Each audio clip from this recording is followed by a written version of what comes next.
اعوذ باللہ من الشیطان الرجیم، بسم اللہ الرحمن الرحیم، ربی زدنی علما، آمین یا رب العالمین۔ سورۃ الفلق یہ قرآن پاک میں ترتیب کے اعتبار سے 113 نمبر پر ہے، مکی سورہ مبارکہ ہے، اس میں 5 آیات اور 1 رکوع شامل ہے۔ شروع اللہ کے نام سے جو بے انتہا مہربان اور رحم فرمانے والا ہے۔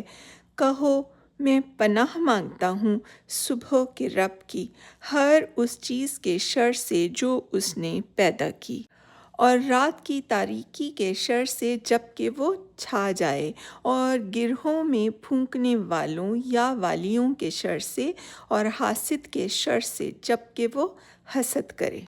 سورۃ الناس قرآن پاک میں یہ ترتیب کے اعتبار سے 114 نمبر پر ہے، مکی سورہ مبارکہ ہے، اس میں 6 آیات اور 1 رکوع شامل ہے۔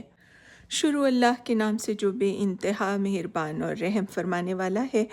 کہو میں پناہ مانگتا ہوں انسانوں کے رب، انسانوں کے بادشاہ، انسانوں کے حقیقی معبود کی، اس وسوسہ ڈالنے والے کے شر سے جو بار بار پلٹ کر آتا ہے، جو لوگوں کے دلوں میں وسوسے ڈالتا ہے، خواہ وہ جنوں میں سے ہو یا انسانوں میں سے۔